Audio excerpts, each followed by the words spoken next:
ঝুম বৃষ্টিতে মন চাইলো ঝালমুড়ি, তাই তো মাখিয়ে ফেললাম একদম মজাদার ঝালমুড়ি। পুরো ভিডিও থাকছে। আসসালামু আলাইকুম। পুরো বাংলাদেশেই কম বেশি সব জায়গাতেই প্রতিনিয়ত বৃষ্টি হচ্ছে। তো আজকে যাচ্ছি বাজারে আমাদের অফিসে আড্ডা মারার জন্য। তো দেখতেছি যে পরিমাণ বৃষ্টি হইতেছে, তা সবাই প্রস্তাব দিল যে চলো ঝালমুড়ি মাখাই। তো যেই ভাবা সেই কাজ, বাজারে বৃষ্টির ভিতরে ভিজতে ভিজতে গেলাম।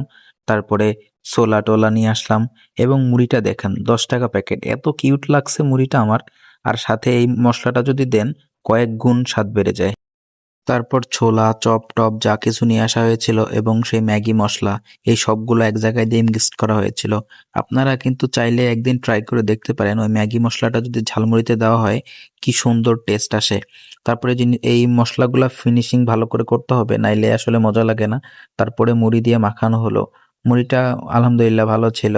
আর বৃষ্টির ভিতরে এরকম মুড়ি খারাপ হওয়ার তো কোনো প্রশ্নই নাই। তাই তো সবাই তৃপ্তি সহকারে খাইতেছিল।